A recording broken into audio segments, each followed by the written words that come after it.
उत्तर प्रदेश सरकार ने 50% से कम छात्रों वाले प्राथमिक और उच्च प्राथमिक स्कूलों को आसपास के बड़े स्कूलों में मर्ज करने का फैसला लिया है।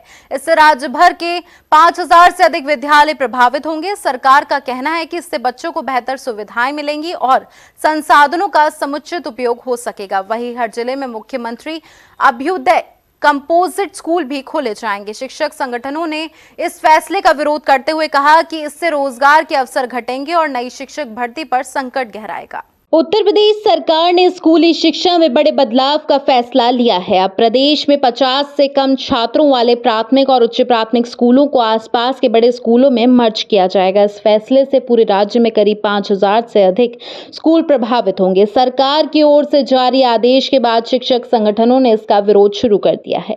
बेसिक शिक्षा विभाग के अनुसार ऐसे स्कूल जहां बच्चों की संख्या 50 से कम उन्हें पास के स्कूलों में जोड़ा जाएगा। इसके लिए सरकार का तर्क है, इससे बच्चों को बेहतर सुविधाएं मिल सकेंगी और संसाधनों का बेहतर उपयोग होगा। यदि किसी स्कूल के रास्ते में नाला, नदी या रेल पटरी जैसी बाधाएं हैं तो उसे भी मर्ज किया जा सकता है। और ये जो निर्णय लिया गया है ये कतई ज़मीनी तौर पर व्यवहारिक नहीं है। यदि ये व्यवहारिक होता तो सबसे पहला तो सवाल यही है कि विद्यालय खोले ही क्यों गए, जब आज की स्थिति ये है कि हर गांव में हर 2 से 3 किलोमीटर के क्षेत्र में विद्यालय खोले गए। तो कहीं ना कहीं पूर्व में इस बात को सोचा गया होगा कि बच्चे आ नहीं पाएंगे, तभी तो इतनी दूर पे विद्यालय खोले गए। और आज आप बंद करने की बात करते हैं तो ये कतई व्यवहारिक नहीं है, क्योंकि आप एक क्षेत्र के लगभग 8 से 10 किलोमीटर के दायरे के विद्यालय बंद कर रहे हैं। जो छोटा बच्चा है कक्षा 1 का, वो इतनी दूर कैसे जाए? इस समय भीषण गर्मी है, इस समय कैसे जा सकता है वो बच्चा? या आप 12 बजे 2 बजे स्कूल बंद करेंगे, वो बच्चा बेचारा कक्षा 1 का या कक्षा 5 का भी मैं मानती हूँ, तो ये बच्चे कैसे आएंगे और कैसे जाएंगे? सरकार ने यह भी घोषणा की है कि हर जिले में एक मुख्यमंत्री अभ्युदय कंपोजिट स्कूल खोला जाएगा, जहां smart class, computer lab, library, mid day meal, kitchen और ओपन जिम जैसी सुविधाएं उपलब्ध होंगी। सरकार का दावा है कि ये कदम नई शिक्षा नीति के अनुरूप है और इससे शिक्षा की गुणवत्ता सुधरेगी। देखिए, मर्जर का जो अभी सरकार ने आदेश जारी किया है उसको देखा जाए तो उसमें वास्तव में ज़मीनी हकीकत में वो बिल्कुल आदेश सही नहीं है।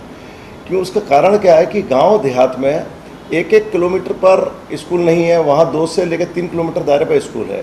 गांव के बच्चे गांव में रहेंगे, अच्छे से पढ़ सकते हैं। निरक्षर से साक्षर बनाने का सरकार का ये एक नारा भी है और बच्चों को साक्षर बनाना है। अगर उन स्कूलों में 40, 45 या 50 के आधार पर बच्चों को स्कूल विद्यालय को बंद कर दिया जाता है तो उस विद्यालय को वहाँ से मर्ज करके दूसरे न्याय पंचायत या दूसरे ग्राम पंचायत में डाला जाता है तो उसमें डिस्टेंस करीब 2.5 से 3 किलोमीटर दूरी होगी। अब गाँव देहातों में आपको मालूम है आज भी सड़कें बहुत अच्छी नहीं हैं, कच्ची सड़कें हैं। बारिश के टाइम में माहौल बहुत ज़्यादा पानी भर जाता है, साधन नहीं है, बसें नहीं चलती, ऑटो नहीं चलती हैं। तो वो बच्चा जो निरक्षर रहने का अंदेशा है उससे बच्चा 3 किलोमीटर दूर कैसे जाएगा? उनके पास कोई साधन नहीं है, माँ बाप अपने खेती पे चले गए या काम पे चले गए, तो ऐसी स्थिति में बच्चा पढ़ नहीं पाएगा। हम सरकार से अनुरोध करते हैं कि ऐसे विद्यालयों को मर्ज ना किया जाए, बंद ना किया जाए।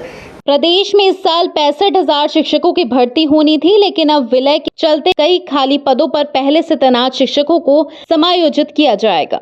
इससे नई भर्ती पर संकट खड़ा हो सकता है। शिक्षक संगठनों का कहना है कि यह फैसला युवाओं के रोजगार के अवसर भी कम करेगा। मून न्यूज के लिए गौरव कुमार की रिपोर्ट। उत्तर प्रदेश सरकार ने सरकारी स्कूलों को मर्ज करने का फैसला बना लिया है। तो उत्तर प्रदेश सरकार ने बोला है कि 50 से कम जो छात्र स्कूलों में पढ़ते हैं वो स्कूल मर्ज होंगे। तो वो स्कूल मर्ज होने के बाद डिजिटल भी होंगे। वही देखा जा रहा है कि टीचरों में खलबली से मिल गई है। उत्तर प्रदेश सरकार का ये फैसला आने से टीचरों में खलबली से मिल गई है। जब हमने यहाँ के प्रबंधन से बात करी तो प्रबंधन ने बताया कि उत्तर प्रदेश सरकार का ये गलत फैसला है, इस फैसले को उत्तर प्रदेश सरकार वापसी ले, क्योंकि अगर उत्तर प्रदेश सरकार का ये फैसला आएगा तो कोई भी पेरेंट्स अपने बच्चे को 2 से 3 किलोमीटर भेजने का कार्य नहीं करेंगे।